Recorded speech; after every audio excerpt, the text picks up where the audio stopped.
इस वीडियो में हम देखेंगे कि जब भी हम अपनी व्यूइंग एंड डूइंग एडिक्शन को suppress, avoid, triggers, substitute and protector के जरिए रेजिस्ट करते हैं तो क्या होता है।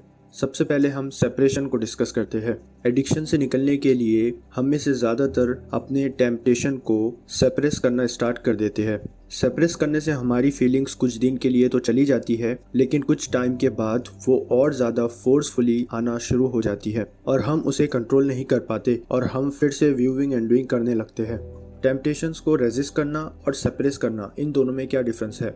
रेजिस्टिंग टेम्पटेशन मीन्स आप हर उन चीज़ों को ख़त्म करने की कोशिश करते हो जिनकी वजह से आप बार बार व्यूइंग एंड डूइंग की तरफ अट्रैक्ट होते हो। सप्रेसिंग टेम्पटेशन मीन्स आप हर उन चीज़ों को अवॉइड करने की कोशिश करते हो जिनकी वजह से आपको टेम्पटेशन आना स्टार्ट हो जाते हैं और आप व्यूइंग एंड डूइंग की तरफ अट्रैक्ट होते हो। जब भी आप अपने टेम्पटेशंस को रेजिस्ट या सप्रेस करने की कोशिश करते हो तो ये तरीका कुछ दिन तो वर्क करता है, लेकिन कुछ टाइम के बाद आप अपने आप को रोक नहीं पाते और फिर से व्यूइंग एंड डूइंग करना स्टार्ट कर देते हो। सेकेंड है ट्रिगर्स। YouTube पर बहुत सारी वीडियोस अवेलेबल है जिसमें बताया गया है कि अगर आपको एडिक्शन से निकलना है तो आपको एक्नॉलेज करना होगा कि किन चीज़ों की वजह से आप बार बार व्यूइंग एंड डूइंग करने लगते हो और उन सारी चीज़ों से बचे और उन सारे ट्रिगर्स को अवॉइड करने की कोशिश करें। लेकिन ये तरीका कुछ दिन या कुछ वीक आपको व्यूइंग एंड डूइंग से रोके रखता है, लेकिन कुछ दिन बाद न्यू ट्रिगर्स आने की वजह से आप फिर से व्यूइंग एंड डूइंग करने लगते हो। फॉर एग्जाम्पल, आपको पता है कि जब भी आप अकेले होते हो तो आपकी टेम्पटेशन बढ़ जाती है और आप व्यूइंग एंड डूइंग की तरफ अट्रैक्ट होते हो। इसलिए अब आप अकेले नहीं रहते, आप अपना फ़ोन और लैपटॉप अकेले यूज़ करना बंद कर देते हो। लेकिन कुछ दिन बाद जैसे ही आपके आसपास कोई नहीं होता तो आप खुद को कंट्रोल नहीं कर पाते और फिर से व्यूइंग एंड डूइंग करने लग जाते हो। आपके माइंड में ये क्वेश्चन आ रहा होगा कि हमें ट्रिगर्स को अवॉइड नहीं करना है तो फिर हमें क्या करना चाहिए। देखिए, जब तक आप अपनी प्रॉब्लम्स को अवॉइड करते हैं और उसका सामना नहीं करते तो वो ख़त्म नहीं होती है। मैं ये नहीं कह रहा हूँ कि आप जानबूझ के अपने आप को ऐसी सिचुएशन में डालें, लेकिन आज इस इंटरनेट के दौर में जब भी हम सोशल मीडिया यूज़ करते हैं तो हमारे सामने बार बार एडल्ट पोस्ट आने लगते हैं। इसलिए आप अपने ट्रिगर्स को अवॉइड नहीं कर सकते, क्योंकि ट्रिगर्स को अवॉइड करने से टेम्पटेशन कम होने की बजाय और ज़्यादा बढ़ जाते हैं।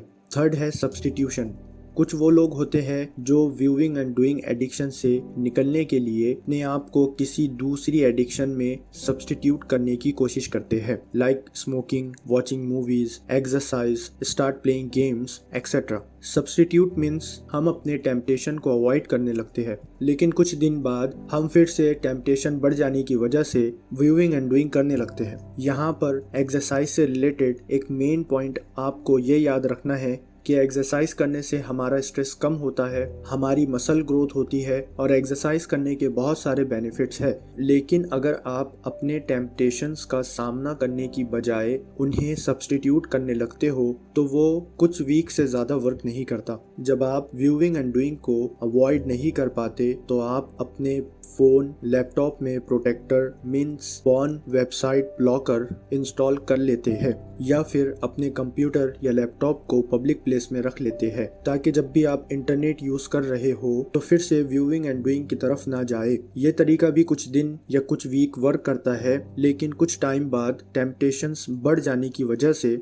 आप व्यूइंग एंड डूइंग करने के लिए कोई नया तरीका ढूंढ लेते हैं। देखिए, मैं आपसे यहाँ पर बिल्कुल ये नहीं कह रहा हूँ कि आप अपने फ़ोन या लैपटॉप में प्रोटेक्टर इंस्टॉल ना करें या उसे रिमूव कर दे। प्रोटेक्टर इंस्टॉल करना बहुत ज़रूरी है ताकि हमारे फैमिली मेम्बर्स एडल्ट वेबसाइट से दूर रहे, लेकिन ये तरीका एडिक्शन से निकलने के लिए वर्क नहीं करता है। आप अपने आप को प्रोटेक्टर के भरोसे कर लेते हो, लेकिन जैसे ही आपके सामने कोई एडल्ट पोस्ट आ जाए तो आप अपने टेम्पटेशन को कंट्रोल नहीं कर पाते और फिर से व्यूइंग एंड डूइंग करने लग जाते हो। इसलिए आपको याद रखना है कि सेपरेशन, अवॉइडेंस, प्रोटेक्टर, सब्स्टिट्यूशन की हेल्प से हम एडिक्शन से नहीं निकल सकते हैं।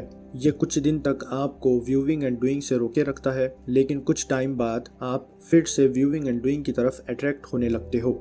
अब मेन क्वेश्चन ये है कि हमें रेजिस्ट नहीं करना है तो फिर क्या करना है। देखें, हर इंसान को 3 चीज़ों की नेचुरली ज़रूरत होती है। फर्स्ट है फूड एंड वाटर, सेकंड है स्लीप, थर्ड है सेक्सुअल नीड्स। इन तीनों को आप ना तो रेजिस्ट कर सकते हो और ना ही इनका कोई अल्टरनेटिव है। लेकिन आपको याद रखना है कि व्यूइंग एंड डूइंग सही तरीका नहीं है अपनी सेक्सुअल डिजायर को फुलफिल करने के लिए। व्यूइंग एंड डूइंग एक फैंटेसी वर्ल्ड होता है, रियल सेक्स नहीं होता, और उसके बहुत सारे नेगेटिव इफेक्ट होते हैं जो हमने प्रीवियस वीडियो में डिस्कस किया था। सेकंड ये कि आपको अपनी खुद की रिस्पॉन्सिबिलिटी लेना सीखना होगा। मुझे पता है कि आप चाहते हैं कि आप एडिक्शन से निकलकर अपनी फैमिली और जो भी आपकी लाइफ में इम्पोर्टेंट है उनकी हेल्प करें और उन्हें खुश रखने की कोशिश करें, लेकिन ऐसा नहीं है। आपको सबसे पहले खुद को प्रायोरिटी देनी होगी। आपको समझना होगा कि आपके लिए क्या अच्छा है और क्या बुरा है। यही आपकी एडिक्शन से निकलने में हेल्प करेगी, जिसे हमने प्रीवियस वीडियो में लॉजिकल एंड रेप्टिलियन ब्रेन के जरिए डिस्कस किया था। और जब आप एडिक्शन से निकल जाओगे तो आपकी फैमिली और जो भी आपकी लाइफ में इम्पोर्टेंट है उन सबको आपसे ऑटोमेटिकली बेनिफिट्स मिलना स्टार्ट हो जाएंगे। अब आपको अपने विजन्स को फिर से लिखना है और सबसे ज्यादा अपने आप को प्रायोरिटी देनी है। नेक्स्ट वीडियो में हम डिस्कस करेंगे कि हम अपने आप को पॉर्न देखने के लिए क्या रीजंस देते हैं और क्या वो रीजन सही है। आपसे रिक्वेस्ट है कि टास्क जरूर कंप्लीट करें। मिलते हैं नेक्स्ट वीडियो में। Thank you for watching this video.